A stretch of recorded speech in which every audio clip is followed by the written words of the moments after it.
तैयार रहिए, स्टार्ट। यह अपील 2017 के सेशन विचारण मामला संख्या 18 में विद्वान सेशन न्यायाधीश न्यायालय संख्या द्वितीय कांचीपुरम द्वारा तारीख 6 अक्टूबर 2018 को पारित निर्णय के विरुद्ध फाइल की गई है। विराम पैरा। अपीलार्थी उपरोक्त मामले में प्रथम अभियुक्त है। विराम।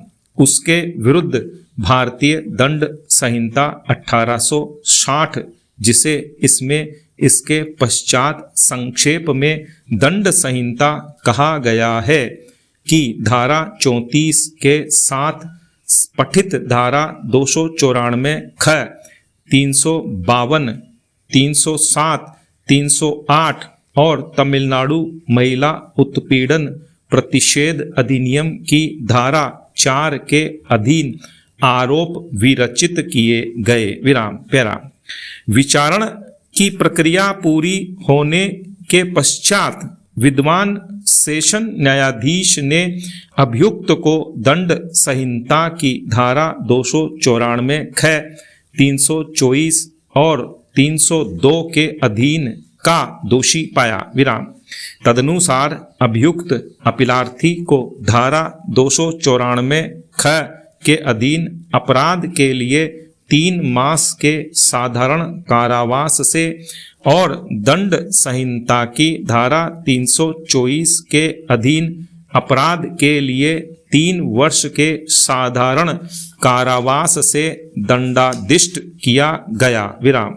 इसके अतिरिक्त उसे दंड संहिता की धारा 302 के अधीन अपराध के लिए आजीवन कारावास और 5,000 रुपये के जुर्माने से दंडादिष्ट किया गया और जुर्माने के संदाय में व्यतिक्रम किए जाने पर 6 मास के अतिरिक्त कठोर कारावास से दंडादिष्ट किया गया। विराम। विचारण न्यायालय ने दंडादेशों के साथ चलाए जाने का निर्देश दिया। विराम।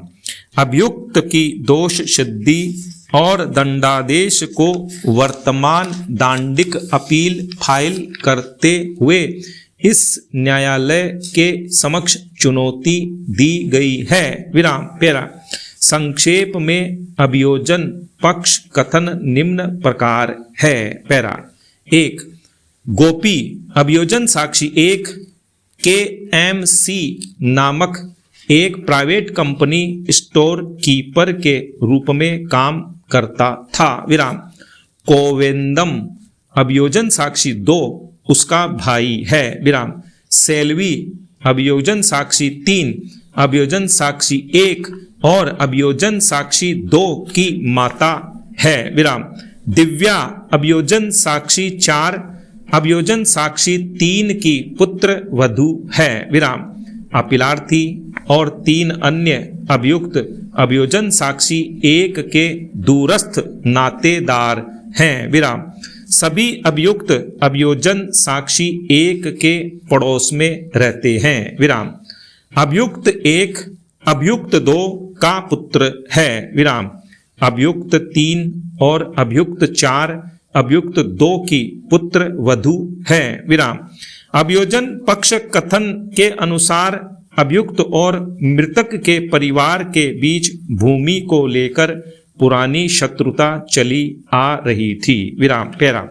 तारीख 25 दिसंबर 2015 को क्रिसमस त्योहार का सार्वजनिक अवकाश होने के कारण अभियोजन साक्षी 1 अपने पिता मणि के घर गया और अपनी पत्नी दिव्या अभियोजन साक्षी 4 के साथ वापस आया। विराम। उस समय चारों अभियुक्त अपने घर के सामने खड़े हुए थे और अभियोजन साक्षी 1 अर्थात इस मामले में अपीलार्थी को देखकर वे उसे गाली देने लगे। विराम।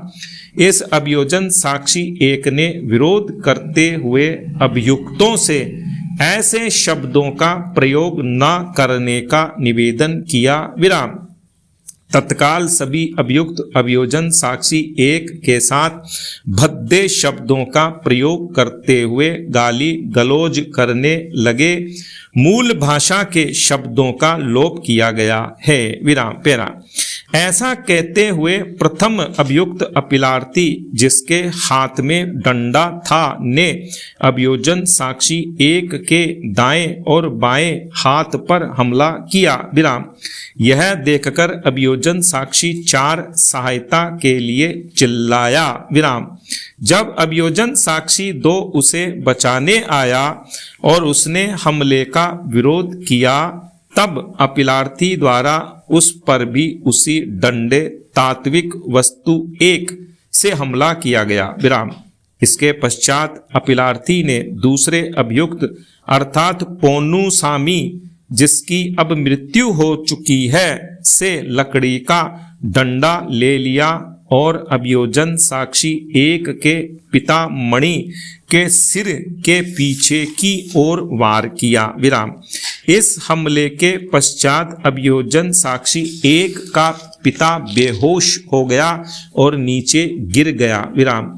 अभियोजन साक्षी 3 अर्थात अभियोजन साक्षी 1 की माता ने जब अपने पति को बचाने का प्रयास किया, तब अन्य अभियुक्त अर्थात अभियोजन साक्षी 2, अभियोजन साक्षी 3 और अभियोजन साक्षी 4 ने उसके बाल खींचते हुए उस पर हमला किया। विराम। नीचे गिरने के पश्चात अभियुक्तों ने उस महिला पर लकड़ी के डंडे तात्विक वस्तु 2 से हमला किया। विराम पेरा। घटना के पश्चात सभी आहतों को उपचार के लिए सरकारी अस्पताल कांचीपुरम ले जाया गया। प्राथमिक उपचार के पश्चात अभियोजन साक्षी 1 और अभियोजन साक्षी 4 की अस्पताल से छुट्टी कर दी। विराम।